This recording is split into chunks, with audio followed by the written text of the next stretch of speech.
Life is a waterfall. We're one in the river and one again during the fall.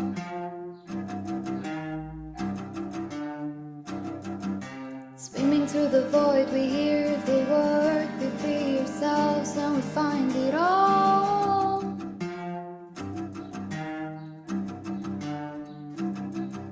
'Cause we are the ones that wanna play. Always love to go and we always get to stay.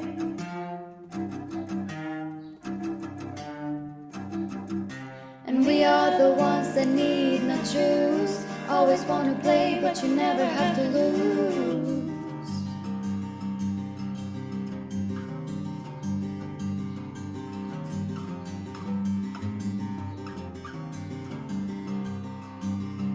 Angels in the sky. When you free your mind, you free your life. Life is a waterfall. We drink from the river, then we turn around and create our thoughts.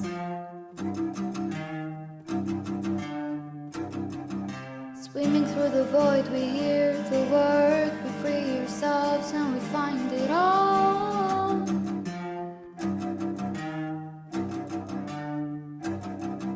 'Cause we are the ones that love to play. Always love to go and we always get to stay.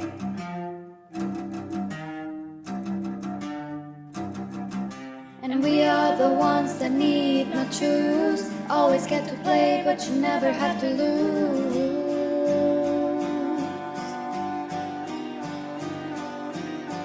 Angels in the sky. When you free your mind, you free your life. Angels so up high. When you free your mind, eternal prize. Angels in the sky. When you free your mind, you free your life. Angels in the sky. When you free your mind, you free your life. Angels so up high. When you free your mind's eternal prize. Ah, ah, ah,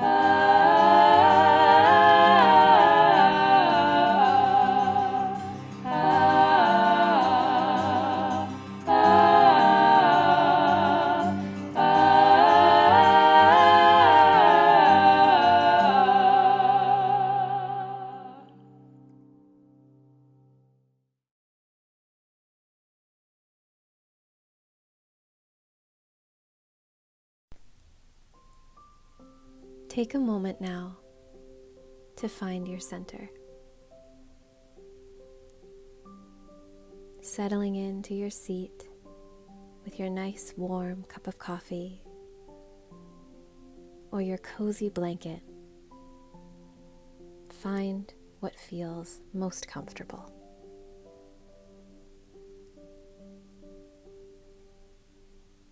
Notice the natural rise and fall of your breath, in and out. How gentle, how easy it is to be relaxed.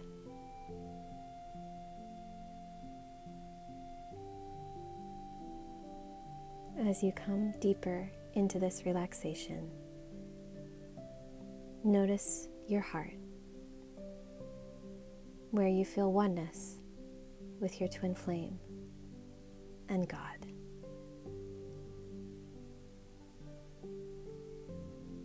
How wonderful it is to be in the presence of the divine, to share this space with God and your beloved,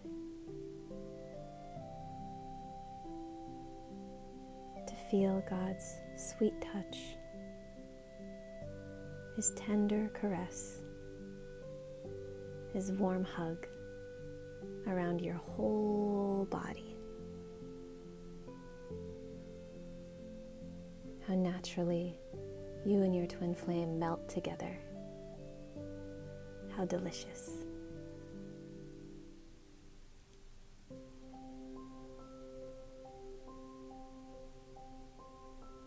This is your natural state of being. Always one. Always in raptures with the divine.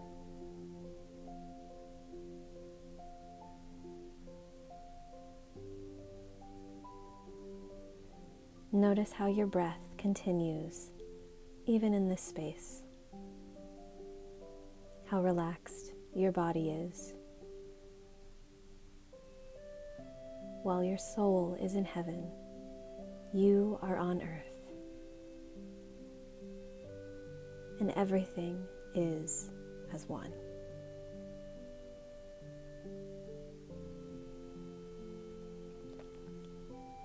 Your brothers and your sisters join you now with their twin flames and their heavenly smiles and their laughter and their delight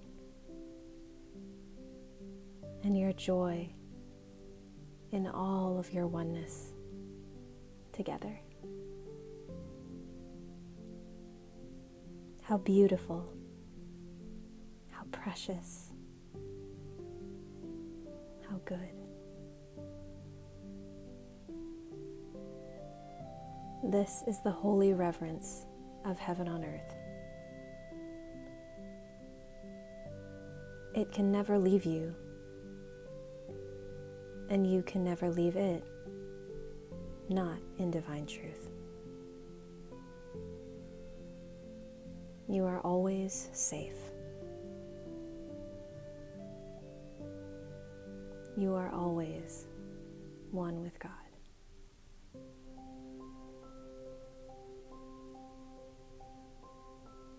Be assured that although illusions may seem strong,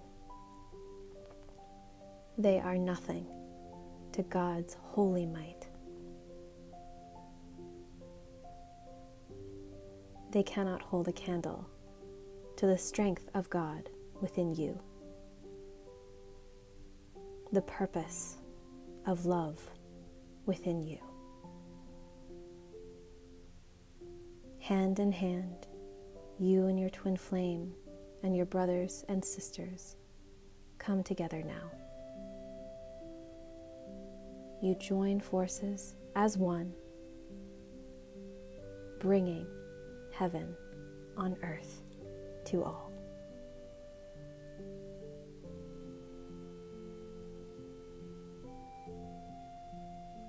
In God's holy name, Om. Amen.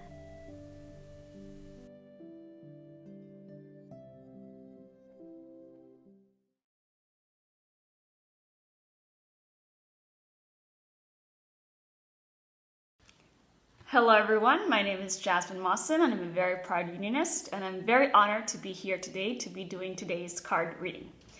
The deck I've pulled the cards from is called Everyday Miracles, a 50 card deck of lessons from A Course in Miracles by Robert and Holly Holden. Some of you might know already this deck, pretty cool to me. Okay, so card number 1. God goes with me wherever I go.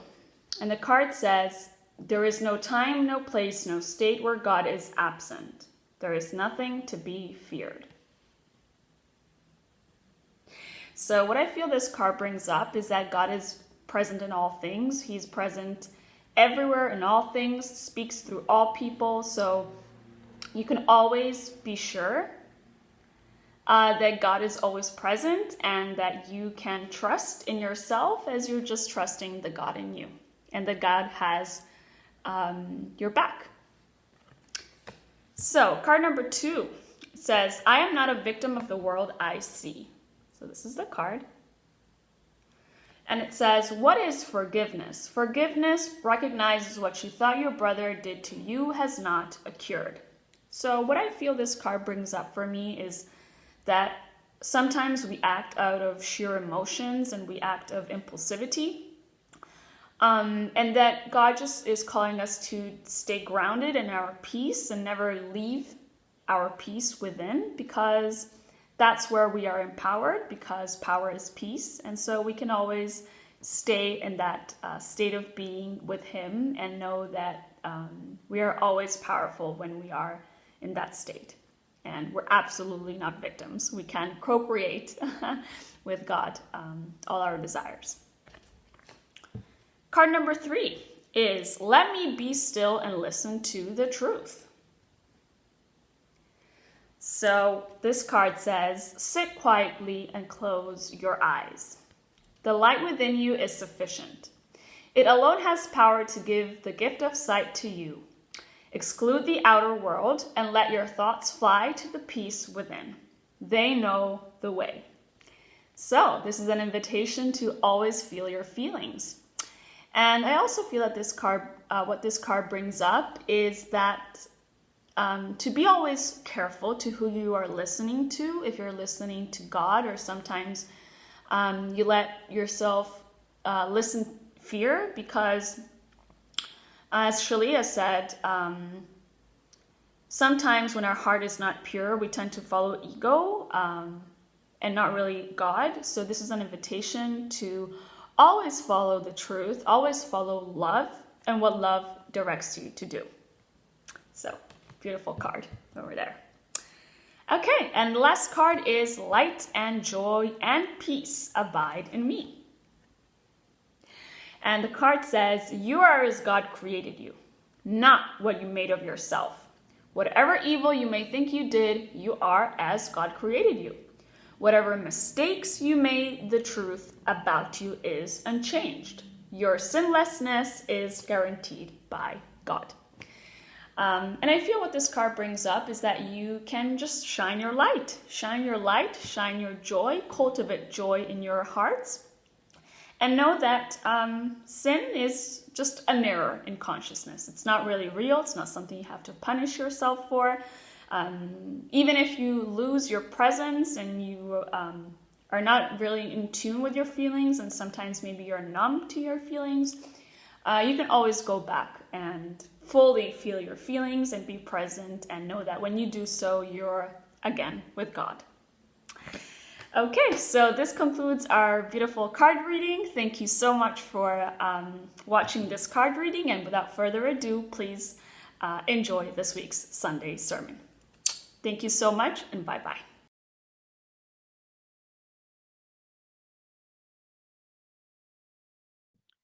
Hello, everybody, and welcome to today's Sunday service. My name is Granville Campbell, and it is my pleasure and honor to introduce our Church of Union ministers today, Adam and Breann, and their sermon topic, which is around diving deep into presence. And just knowing Adam and Breann, it just felt like a good topic, and it just felt fun in hearing them speak about this topic and sharing what their journey has been with experiencing presence and grounding presence and actually just being. And so one of the things that struck me about presence was the difference between doing and being distracted and actually being and building that foundation with God, and kind of building that foundation with your creative energy and your life force and all of your good, and being in the flow. And I think it's such a fitting topic because, you know, we do life almost a mile a minute sometimes. And I find for myself is that if I don't guard against the distraction, they just kind of sink into every single minute of every day. And so as opposed to being present in the moment, I am almost divided amongst moments because I'm feeling into what has just happened, or I'm feeling into what needs to happen next, and I'm not quite conscious and present with myself in the specific moment that I'm experiencing. And one of the things that Breann shares is around, just almost missing the miracle and missing what is in front of you because of the fact that you are not present. And it kind of takes me back to spaces where I sometimes drove home and didn't know how I got home, or I was so in the mindset of wanting the day to end that I didn't really live in my day. I kind of just existed, and not well either. And so one of the stories that Breann share, well, the story that they share is around a young man who actually kind of almost wishes his life away because of the fact that he gets bored easily and wants to move along quickly. And he gets to a point in his life where he realizes, well, actually, I've missed out on so much and I haven't experienced life. And I need to kind of go back. And so he starts to make new choices. And in making that new choice, he gets to experience a new life. And one of the things that Breann does in the sermon is to actually kind of just guide us into making a new choice about being present in every day and in every moment, which is quite useful because sometimes our choices just kind of constantly need to be grounded. It doesn't mean that the choice that you make doesn't ground. It just means that sometimes you need a reminder, and sometimes you kind of need to just reaffirm the choice. And you kind of need to be present with yourself in that space. And I love what we do with the mirror exercise because it does encourage us to feel our feelings. So, and that requires presence. It requires you to be with yourself in the moment so that you can feel what is happening. And I love that Breann shared around when she was working in a certain space, kind of just wishing for the weekend, only to get to the weekend, but also not being present. And then kind of attaching to the fact that, oh, my weekend's over. And now I have to do all of this all over again. And I feel like I've, in my life, I've done that a couple of times, and I actually eventually got to the point where when friends and family were saying like, I wish this was over, or I wish this day would end, or I wish this year was over, I would always say to them, why are you wishing it away? And so it kind of just grounded me into becoming more present with myself all the time because there were things to do, there were things to accomplish. But also, I needed to be present to understand that in this moment, I'm actually accomplishing part of that. I'm accomplishing a component of the overall picture of what I wanted to accomplish. And kind of taking those steps individually as they presented themselves in order to get to the point where I achieved something. And even in that moment, there's an achievement. There's you working towards that piece, the piece that builds so that you can do the next piece. Because I think what we get very comfortable with is trying to bypass the building blocks. And also we become so distracted that we don't realize that we are actually working on the building blocks. So one of the things I've always needed to do was to ground myself into kind of hearing people and understanding people, because it was quite important to my job in those places. Like I couldn't avoid listening. And I had to actively listen because otherwise I wouldn't uncover the truth in certain situations, which was something that was absolutely necessary because I chaired disciplinary inquiries in part of my life. And so being distracted in those spaces would mean that I didn't make fair decisions and I didn't make reasonable decisions because I kind of almost didn't have the information that I needed because I wasn't listening. And so it led me into a space of grounding, active listening.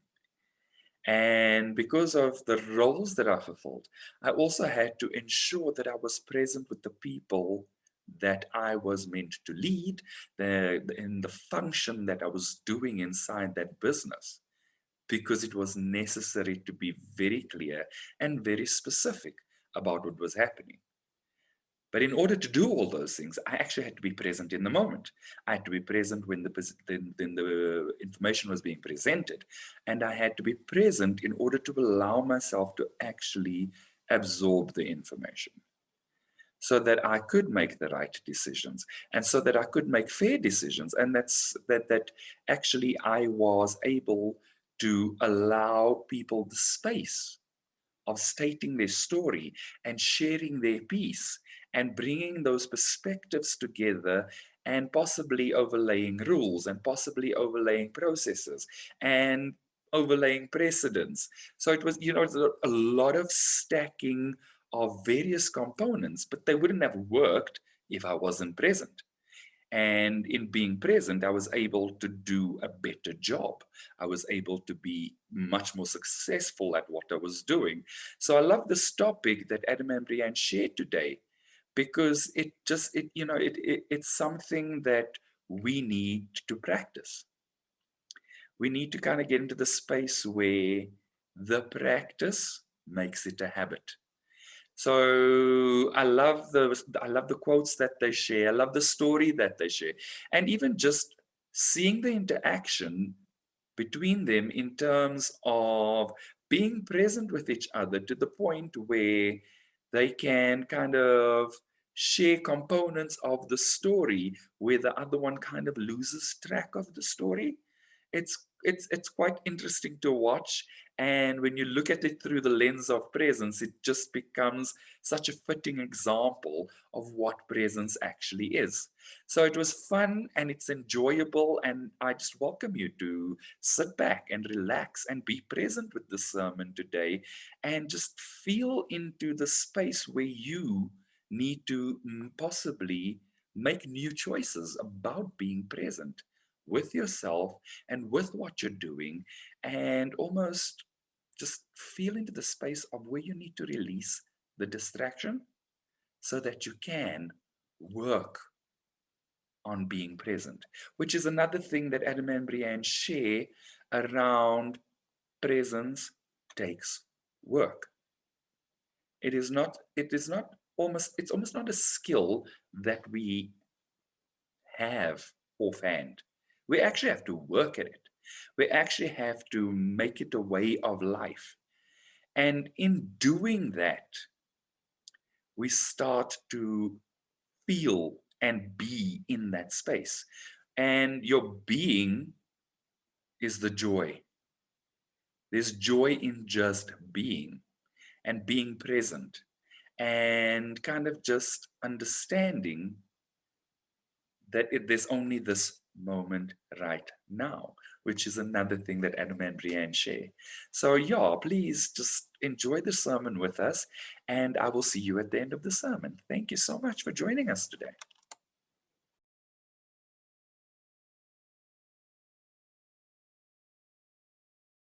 Hi, we're Adam and Breann. We'll be your ministers of union for today's Sunday service, and we'll start with our 3 opening ohms and our opening prayer. Yeah, we encourage you to, or welcome you to, say it out loud or in your heart.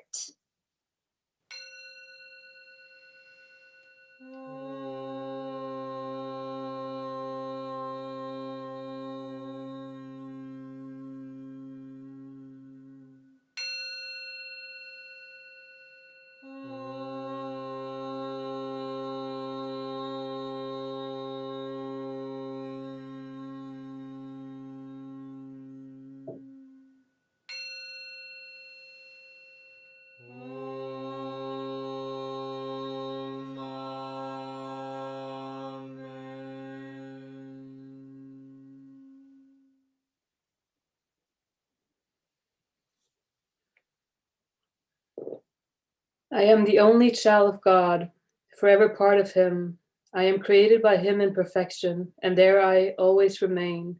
My mind is my sanctuary, where I keep his holy creation sacred. I will only allow in his voice. I will only accept his word. Today I will hear the word of God. I surrender myself to his teaching through his divine channel. I will honor what he has spoken and accept it as his will. I will be obedient to his word, for this is my salvation. In Christ's name, Om, Amen. All right. Mhm. So we're ready to get started? Yes. Yeah. So welcome again to today's service. Today, Adam and I would like to speak to you about presence. And yeah, just take you deeper into what we've learned about presence. We have some beautiful quotes to share with you, and we have a really juicy story to, just kind of go deeper into what being present means. So you ready to get started? Mm-hmm. All right, so the first thing that we would like to kind of like talk about, go deeper on, is something that I seen Jeff and Shaleia say in the open forum. I couldn't find it for you, but I do remember it, and it was something along the lines of, and don't quote me here, but when you're not being present in the moment, you're choosing death, right? So anything outside of this present moment is death. It's dying and decay, right? There's no such thing as the past. There's no such thing as the future. There's just right here and right now in this moment. And this is like the foundation of unionism, is the teachings of Jeff and Shaleia, and it's based on a foundation of God, right? Union with God, union with all of your good, right? Union with your creator source, whatever you prefer to call it. And so when you're in perfect alignment and you're being present in the moment, you're being you're in your natural state of alignment with God, and you flow from that space. And God is only in this moment now, and God is always creating and living and moving. It's a flow, it's an energy. And just, you want to add to that? I mean, we can choose to live in that flow or not in that flow, but life is a heck of a lot better when you live in the flow. Exactly. Yeah. Exactly. Because I know it's most of us, we probably have had times in our lives where we spent like reminiscing on the past or considering what would happen in the future.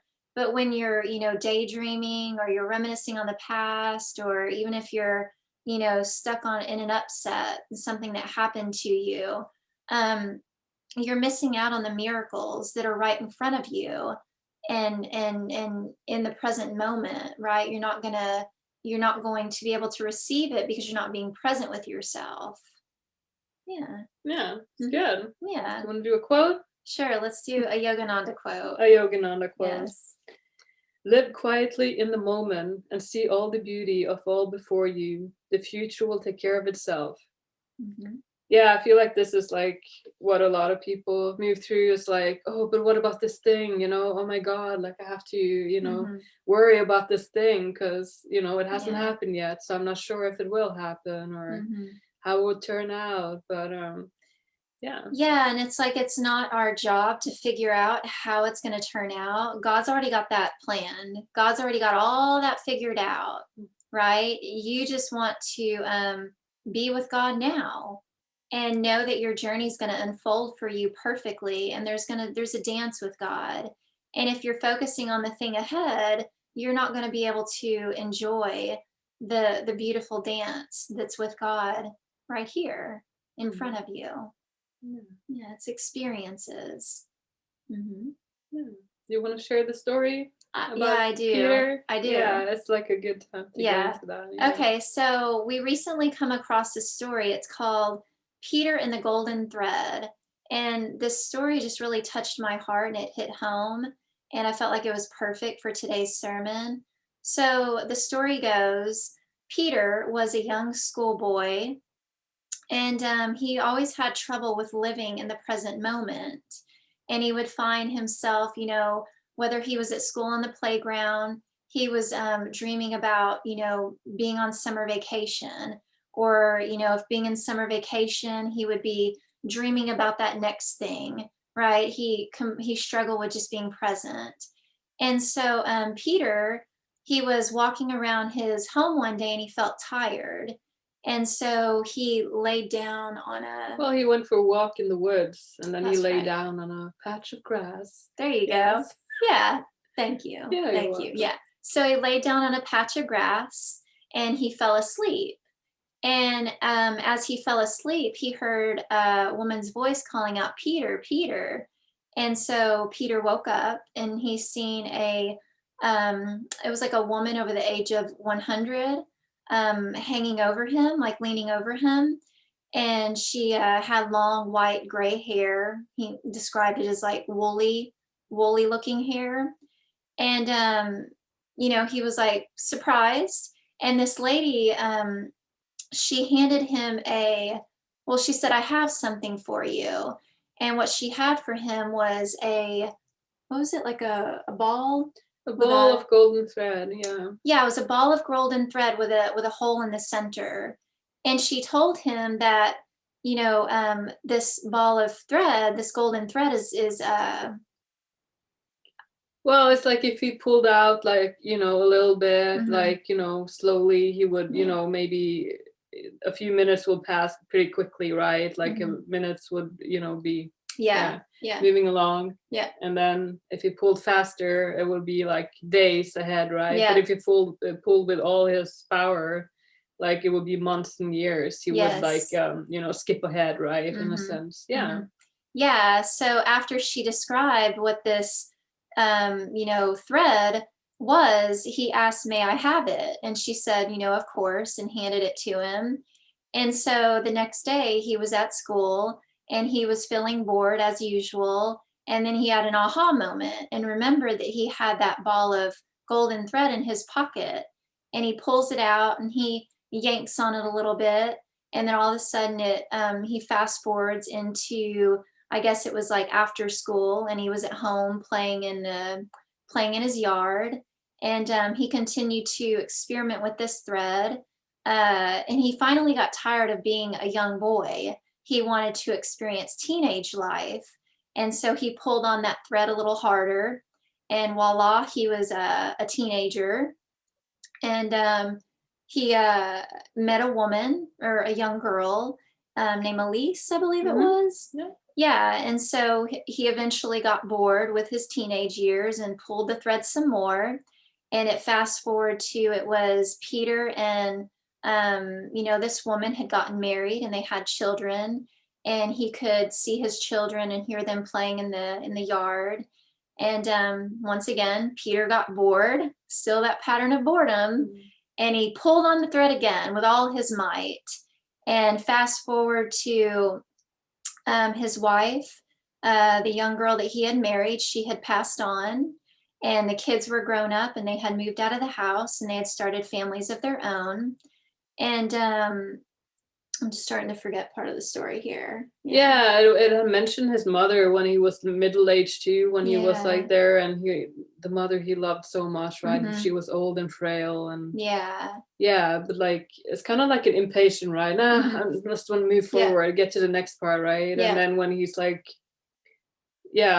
80, right? Yeah. And his wife had passed on, and it's like Yeah. the kids were, all gone, and Mm-hmm.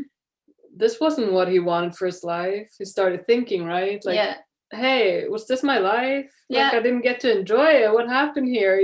Like Yeah.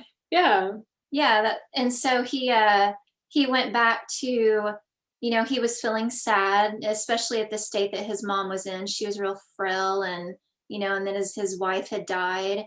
And so he goes back to the place where to warm his spirit, warm his heart, back where, when he was a schoolboy and originally had met that mysterious woman. And so he once again laid down in the same place that he had before. And in the story too, it describes like the little saplings, the little trees were now gigantic oaks, right? A gigantic oak tree. And he, as he was a schoolboy, he laid down in the same spot and fell asleep. And he heard Peter, Peter, and he, opened his eyes, and that same woman that over 100-year-old woman standing over him, and she was asking him, well, how did you like your how did you like your golden thread, and he goes, I hate it. He's like, I missed out on the most, I missed out on experiences. He says, I missed out on life. And she kind of like was taken back by his reaction. And she was like, well, you know what? I'll grant you one more wish. And he didn't even hesitate. He was like, well, I wish to go back to my schoolboy years and to live my life the way I want to live my life and have experiences and enjoy life. And so she granted him the wish, and he fell asleep. And then he woke up to hearing another woman's voice calling on him, Peter, Peter. And he woke up and it was his mom.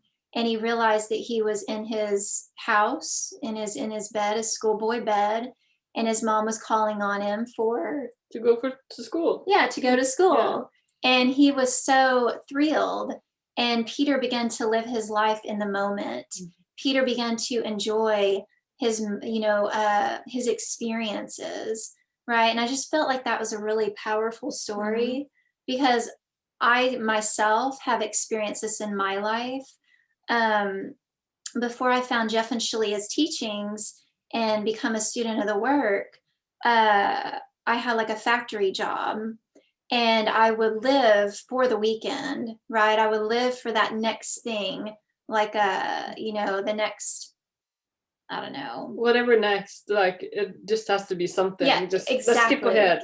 Come on now. Exactly. It just had to be something other than what I was doing in that moment, because I just was like running away from myself, right? I didn't feel happy. I didn't have a sense of fulfillment, because I wasn't being with God in the moment. And God is that fulfillment. God is that joy. God is that happiness. God is your peace, right? But I was looking for that somewhere else. And I thought it would come on the weekend, right? And then the next weekend, and then the next vacation, right? I thought I could have that. It was always something ahead of me. Were you living in the present moment in the weekends you've been waiting for? I wasn't. No. When I would get to those weekends, I wasn't present in those moments either. And then it was almost too like Sunday night would roll around, and I would like attach to it, right? I'd be like, oh man, tomorrow's Monday morning and I got to go back and do it all over again and wait for that next weekend, right? Complete, just not enjoying life at all, right? And this is how many people live. They live their lives, waiting for that next vacation, or, most of society, like how, we're programmed, is we live for retirement, right? But that's not what unionism teaches. Unionism teaches being in the present moment and being with your good, being in a state of peace, being with God right now, and expanding and growing from that place, and being completely fulfilled in all areas of your life purpose, your love life, got your twin flame with you, you live in your purpose, you wake up with a passion, and you just can't wait. Each moment is so juicy, and you just can't, you're just so alive in that space. That's God, right? That's unionism. Feels very good. It's good. Yeah. Yeah, I wanted to do a quote by Thich Nhat Hanh. It's a Buddhist teacher. The past is gone. The future is not here yet. And if we do not go back to ourselves in the present moment, we cannot be in touch with life. It's kind of like what you were sharing, right? Like we can't experience life, right, or God if we're not present. And what is it for then? That's so true. Yeah. What is it for? Right? What is it all for?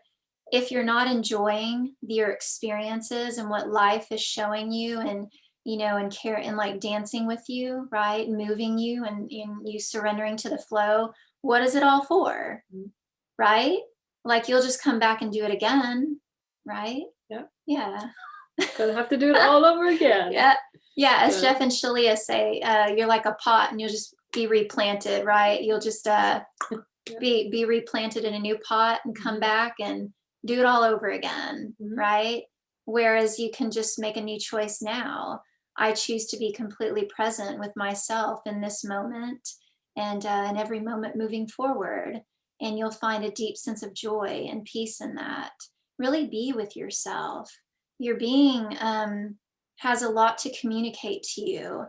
Your being is a very vast and expansive place, right? There's so much to learn, there's so much to explore, and your being will move you.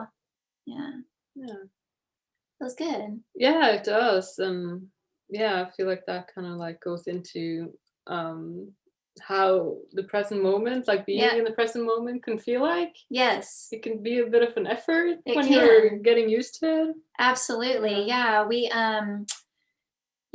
Jeff recently opened up classes, Ascension coaching classes, and Adam and I, we joined one of those. And one of the most recent classes that we were in was a very profound, well, each one is profound, right? But I really, something that I've been seeking, a question that I've been asking, finally, I had an aha moment in that class, but it was like, since I've been a student of the word, Jeff has always communicated, you got to work, right? You got to work.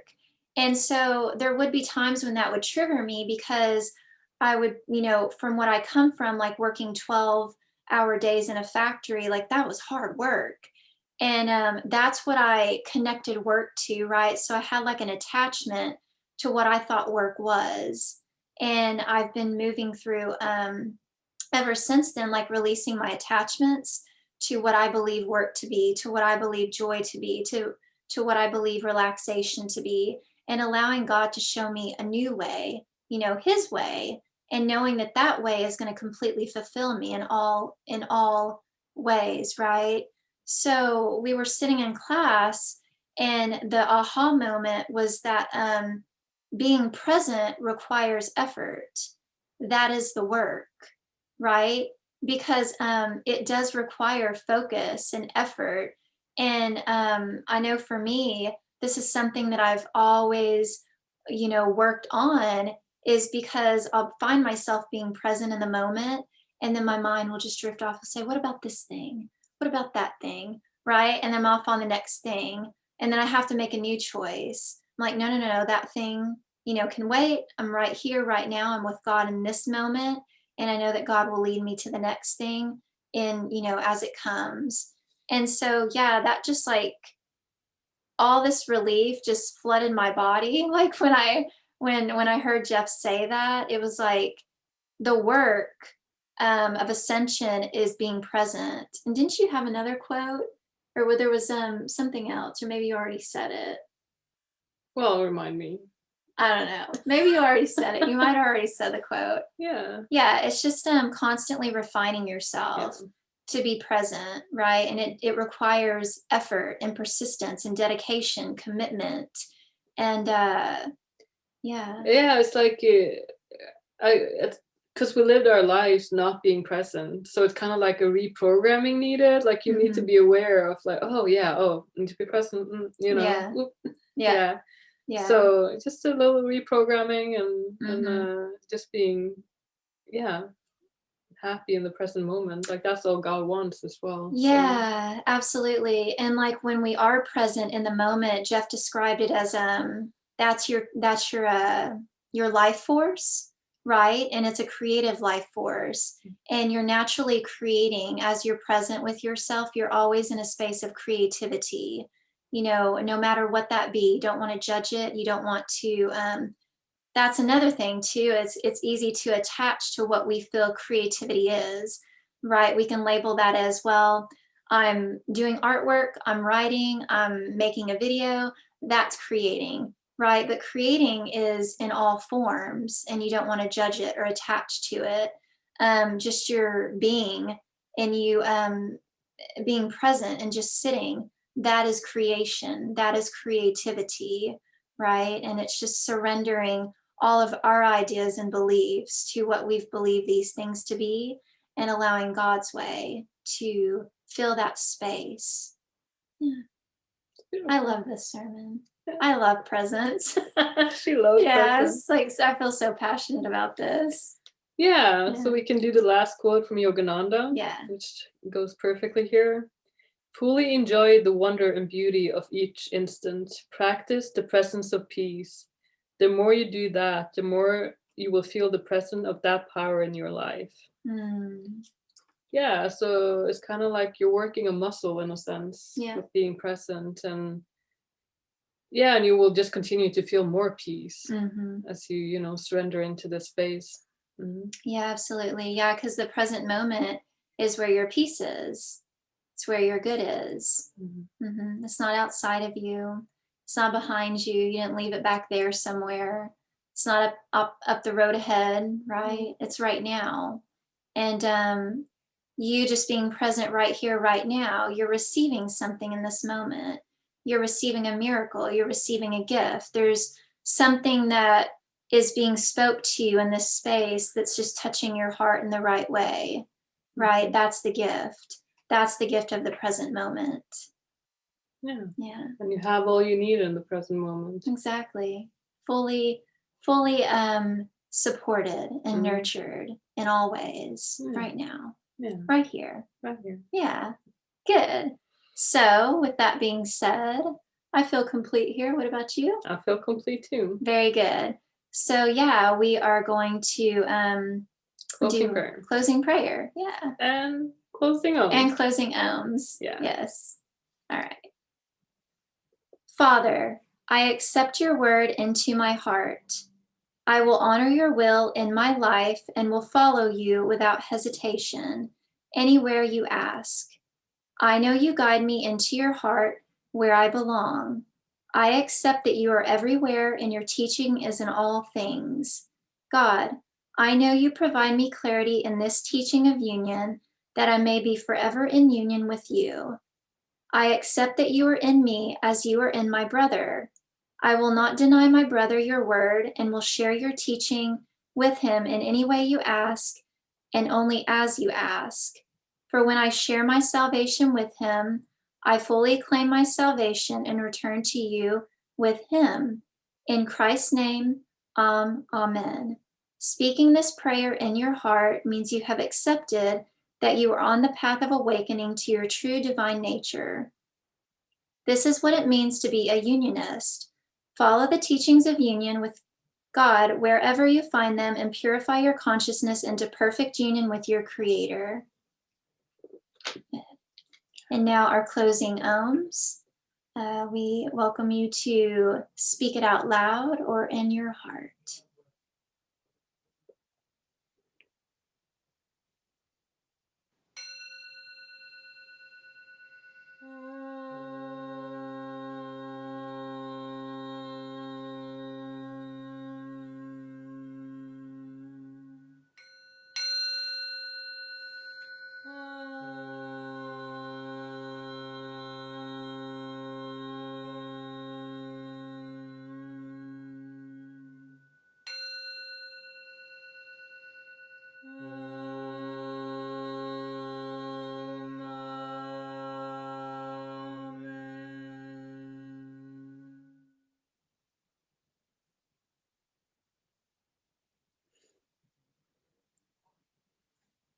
Namaste. Namaste.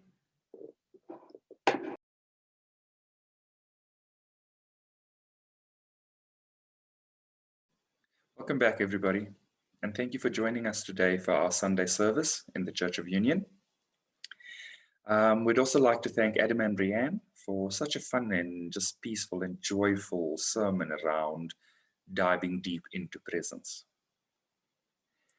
So for me, I feel like it's an opportunity and an invitation to just ground into being present and choosing to be present. And it's something that I could probably practice a lot more. So I'd like to invite you to kind of make that new choice with me. Also, we'd like to invite you to our unionism.org page on Facebook, where you will find all our past sermons, music and meditations, and card readings around all of those sermons. We'd also like to invite you to donate or tithe to contribute to the Church of Union's message to the world. Also, we'd like to invite you to like and subscribe to our Church of Union YouTube channel, where you will find all our previous sermons, as well as any other live discussions that have happened in the Church of Union. And now we'd like to invite you to an after-church tea time, which is a live discussion by a panel of unionists around the message of today's sermon. And you will find the live discussion in our Unionism Spiritual Discussion group on Facebook. We'd like to thank you again for joining us, and we look forward to seeing you next week for another Sunday service in the Church of Union. Thank you, everybody.